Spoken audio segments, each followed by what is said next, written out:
In the wake of the health care debate, liberals have been going crazy trying to paint conservatives in this country as extreme.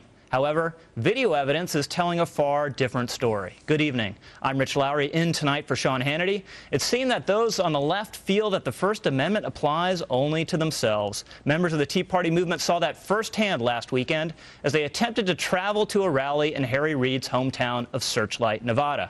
Reid supporters lined the streets, throwing eggs at the Tea Party buses as they passed by. There are even reports that some of those Reid supporters intentionally redirected buses in the wrong direction as they approached the rally. Journalist Andrew Breitbart was there and watched it all go down. Take a look. Oh, I got they threw eggs. They're throwing eggs. Lovely. They threw eggs. Isn't that nice? Everybody on the bus. Get him out of here or I'm going to jail today. Get him out of here. Wait. Come on. What did you just say? I said I love you in spite of what you are.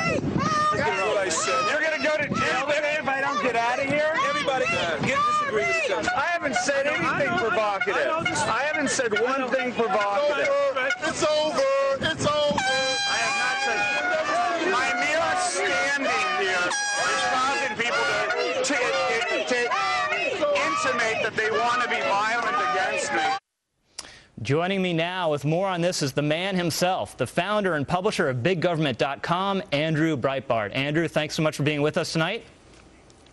Hey, thanks for having me, Rich. So, Andrew, set out what happened here. You go and stand on a sidewalk in the middle, I assume, of Harry Reid supporters and union activists. Then what happens?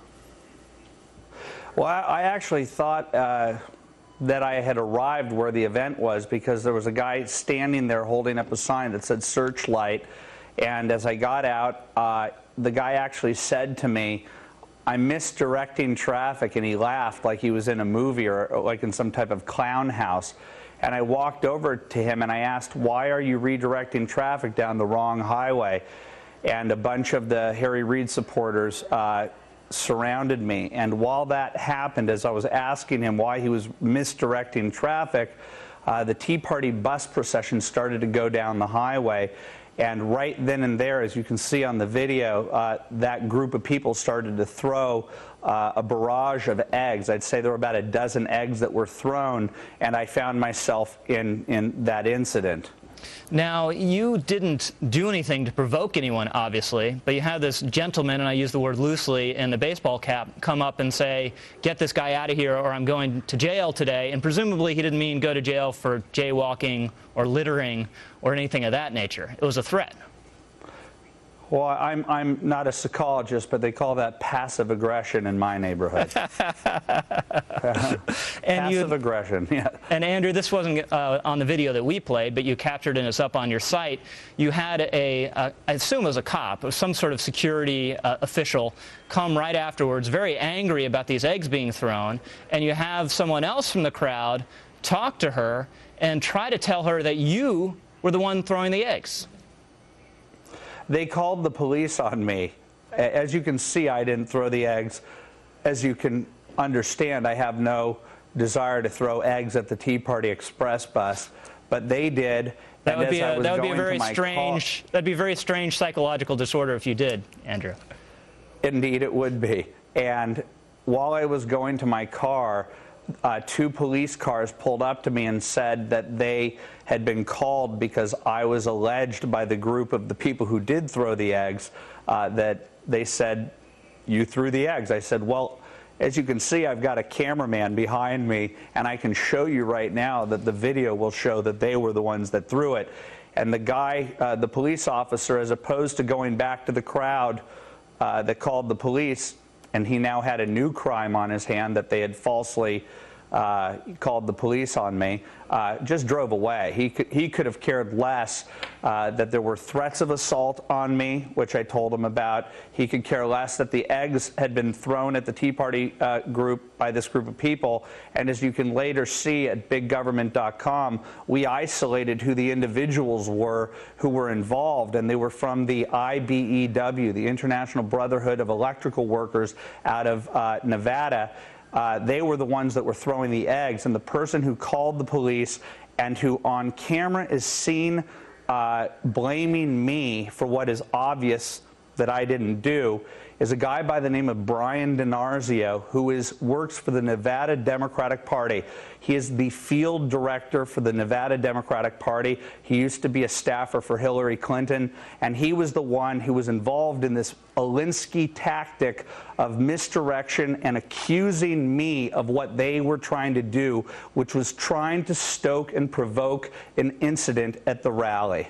Yeah, now you actually have a freeze frame with a big arrow pointing to one of these guys with the egg actually in his palm. So, Andrew, let's get to the deeper political import, which you began to do right there.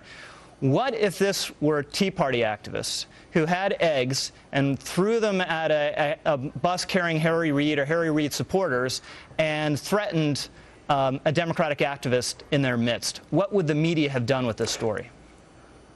Well, the narrative that came out of the false accusations from the Capitol protest the day before the health care bill was passed was that the Tea Party movement is racist, that it's on the verge of some type of violent outburst, when the facts have not aligned up to that whatsoever. But the mainstream media is buying the left's new tactic of trying to destroy the Tea Party by maligning it and marginalizing it to the outskirts of society. This is a coordinated attempt to destroy the Tea Party movement.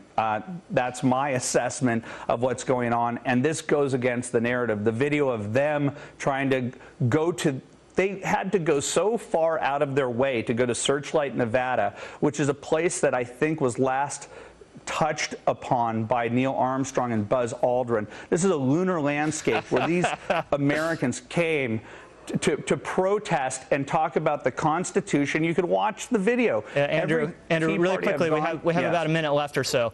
Talk a little bit about the incident prior to the health care vote, where a group of African-American congressmen were allegedly called the N-word by Tea Party protesters, and this was reported by every major media outlet in the country pretty much, and was used to tar the Tea Partiers as racist.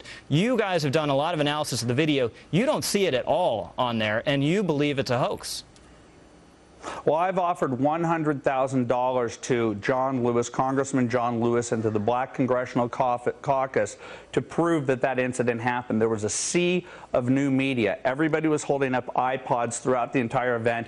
If you heard the word N-word, if they heard the N-word, their heads, which were caught on video, would have moved left or right to the commotion. It didn't happen. This is all a concerted effort to try and destroy the Tea Party movement by branding it as violent and racist. Andrew, thanks so much for being with us tonight. Keep up the great work. You're invaluable.